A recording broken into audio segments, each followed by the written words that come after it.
Angela Merkel a été accueillie à l'aéroport par le Premier ministre algérien, avec qui elle s'est ensuite entretenue et a déjeuné. Après son arrivée, la chancelière est allée se recueillir au sanctuaire des martyrs de la guerre d'indépendance algérienne sur les hauteurs de la baie d'Alger. Elle s'est également entretenue avec le président Abdelaziz Bouteflika, qui, affaibli depuis 2013 par les séquelles d'un AVC, reçoit peu de dirigeants étrangers et apparaît rarement en public. Entre autres questions évoquées avec les autorités algériennes, le partenariat bilatéral économique et commercial entre l'Algérie et l'Allemagne que les deux parties entendent élargir et approfondir.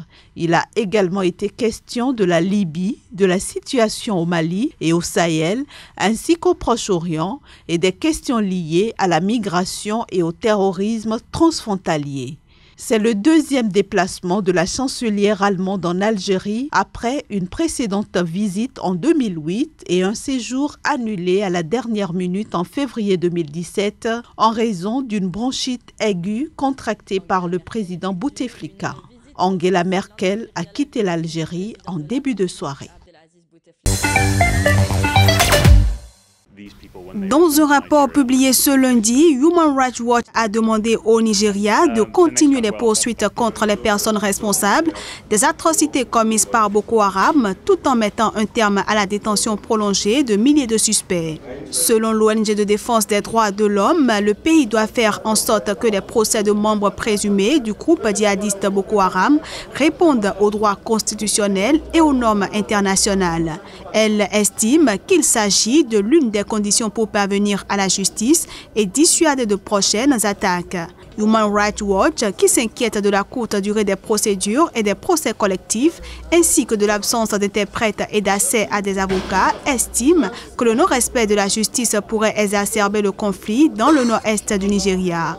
Les procès de 1669 membres présumés du groupe djihadiste Boko Haram, dont certains étaient détenus depuis plusieurs années, ont débuté en octobre 2017 devant des tribunaux civils ad hoc mis en place dans une base militaire éloignée dans l'ouest du pays. En juillet, plus de 200 accusés ont été jugés lors de procès expéditifs selon l'organisation. Au total, 113 ont été reconnus coupables et condamnés pour appartenance à Boko Haram et pour avoir participé à des actes de terrorisme. La Cour pénale internationale a confirmé en appel la peine de 12 mois de prison infligée en première instance à Jean-Pierre Bemba pour subornation de témoins dans le cadre de son procès principal pour crime de guerre. Mais après déduction du temps qu'il a déjà passé en détention, le juge a considéré que la peine d'emprisonnement a été déjà purgée. Dans cette affaire inédite pour la juridiction, Jean-Pierre Bemba a été condamné par la CPI en 2017 à 1 an de prison et 300 000 € d'amende pour subornation de témoins. Il avait été reconnu coupable d'avoir corrompu 14 témoins, présenté de fausses preuves et sollicité la déclaration de faux témoignages. Cette condamnation par la Cour pénale internationale a été invoquée dans son pays par la Commission électorale puis la Cour constitutionnelle pour invalider sa candidature à l'élection présidentielle. Désormais définitivement exclu de la course au fauteuil suprême en République démocratique du Congo, Jean-Pierre Bemba se déclare prêt à soutenir un candidat unique de l'opposition. Il a fait cette annonce dans un entretien accordé à l'hebdomadaire Jeune Afrique, paru ce lundi.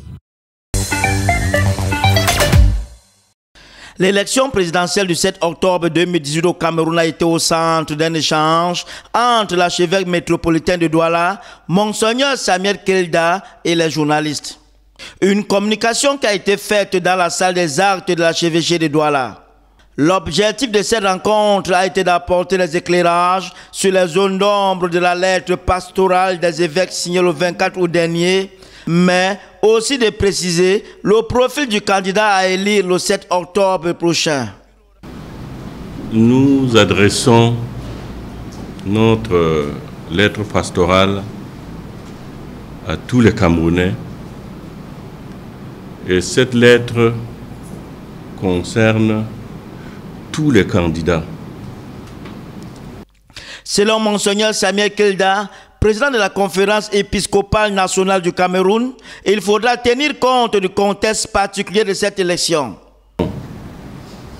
Il s'agit ici pour nous les évêques d'éclairer, comme nous l'avons dit dans notre lettre, d'éclairer la conscience des Camerounais, de les aider à choisir de candidats capables de résoudre leurs problèmes aujourd'hui.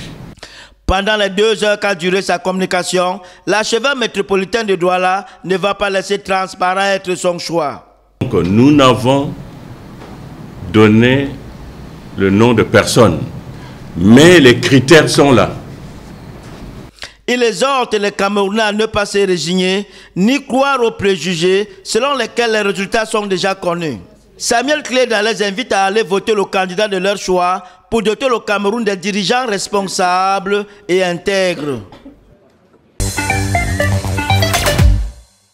Lors d'une conférence de presse à Tripoli, le ministre libyen de l'Intérieur Abdes Salam Achour a annoncé que l'aéroport de Mitiga sera rouvert dans 72 heures après la mise en place d'une force régulière chargée de le sécuriser.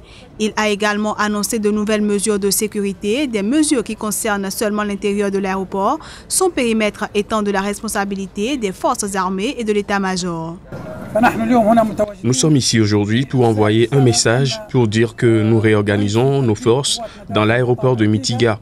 L'aéroport sera sécurisé à partir du périmètre intérieur par les forces de sécurité centrales. Les mesures prendront maximum 72 heures à être mises en place et tout sera réglé. Toutes les parties doivent être conscientes de l'importance de l'aéroport et nous aiderons sur cette question. Tous les arrangements coïncident avec les nouvelles mesures de sécurité et nous espérons que cela sera la fin des difficultés. L'aéroport de Mitiga est situé dans une ancienne base militaire qui comprend également une prison et des entrepôts militaires. Le tout est contrôlé par la force de dissuasion, un groupe salafiste qui fait office de police à Tripoli. Loyal au gouvernement d'union nationale, ce groupe ultra-conservateur traque à la fois djihadistes et trafiquants et détient dans la prison de Mitiga des membres présumés du groupe État islamique ainsi que des délinquants. Plusieurs groupes armés qui lui sont hostiles mènent régulièrement des attaques contre la base de Mitiga, provoquant la fermeture de l'aéroport à plusieurs reprises.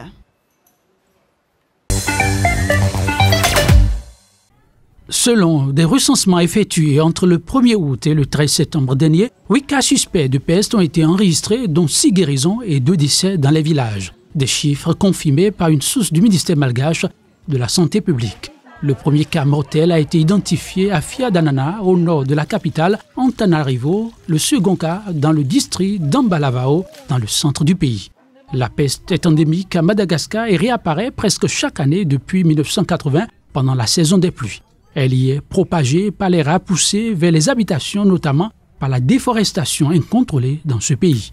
L'an dernier, cette épidémie s'était déclarée dès le mois d'août et s'était exceptionnellement propagée aux grandes zones urbaines. Elle avait causé un vent de panique au sein de la population, notamment à Antananarivo, où les pharmacies avaient été prises d'assaut par les clients en quête de masques et d'antibiotiques.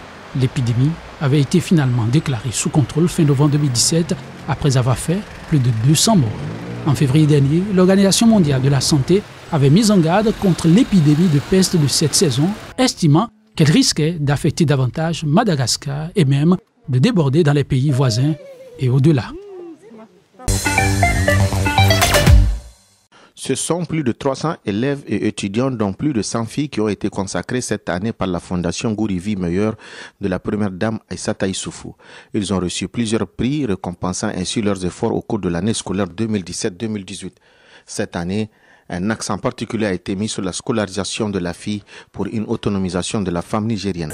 Placé cette année sous le thème « L'éducation de la jeune fille pour l'autonomisation de la femme au Niger », le prix de l'excellence et du mérite du Niger appuie les multiples efforts du gouvernement dans la mise en œuvre du programme de développement d'éducation en général et d'accélération de la scolarisation des jeunes filles en particulier. Promouvoir l'autonomisation économique des femmes, c'est promouvoir leur participation pleine et entière au devenir de leur société, a soutenu la ministre en charge de la promotion de la femme et la protection de l'enfant. S'agissant de l'impact de l'éducation sur l'autonomisation des femmes et des filles, le monde entier est convaincu qu'aucun pays ne peut se développer sans la scolarisation de ses fils et de ses filles.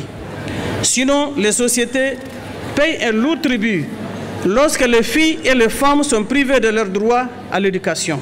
La scolarisation de la jeune fille est devenue une priorité pour les autorités nigériennes qui ont fait le pari de lutter contre les inéquités du genre et de combattre la pauvreté à travers l'autonomisation des femmes. Le thème de cette année, l'éducation de la jeune fille pour l'autonomisation de la femme, vient-il faire écho à toutes les actions vigoureuses mises en œuvre par le gouvernement en vue d'atteindre les objectifs de développement durable, notamment l'ODD 4 et l'ODD 5, portant respectivement sur l'accès de toutes et de tous à une éducation de qualité et sur l'égalité des sexes et l'autonomisation de la femme. Le président de la République a reçu dans son palais les meilleurs élèves de l'année. Il les a encouragés à continuer dans la même lancée. Il n'y a pas de développement possible pour un pays qui laisse dans l'ignorance plus de 50% de sa population. Je lance un appel à l'ensemble des parents pour qu'ils maintiennent leurs filles à l'école au moins jusqu'à l'âge de 16 ans. Outre les élèves, les meilleurs enseignants de l'année ont été distingués par la fondation Gourivi Meilleur. C'est le chef du gouvernement lui-même, Paul Kabatieba, qui a mené les discussions entre l'OTRAF, l'Organisation des transporteurs routiers du Faso, et de l'Union des chauffeurs routiers du Burkina, UCRB. Aujourd'hui, les parties fument le calumet de la paix, matérialisé par la signature ce lundi d'un protocole d'accord. Respecter désormais scrupuleusement la Convention 87 de l'OIT sur la liberté syndicale et d'association en renonçant à demander le départ de leur poste d'un ou des dirigeants de l'organisation syndicale. Mettre en œuvre les engagements signés à la rencontre du 27 août 2018 sur la gestion du fret et l'amélioration des conditions de vie des chauffeurs routiers.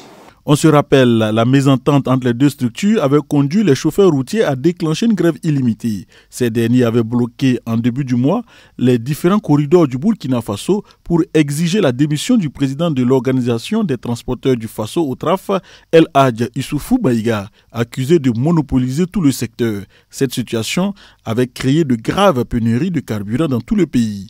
Le Premier ministre Paul Kabatieba a également annoncé qu'une commission sera mise en place pour veiller à la mise en œuvre de ces accords. Je vais donner donc des instructions de manière à ce que les ministres en charge de l'administration territoriale et de la décentralisation puissent procéder donc à la levée de la mesure de suspension de deux organisations, ce qui les permettra à nouveau d'exercer les prérogatives dans le transport et l'organisation du fret sur les différents corridors routiers. Le Premier ministre Paul Kabatieba a également annoncé qu'une commission sera mise en place pour veiller à la mise en œuvre de ces accords.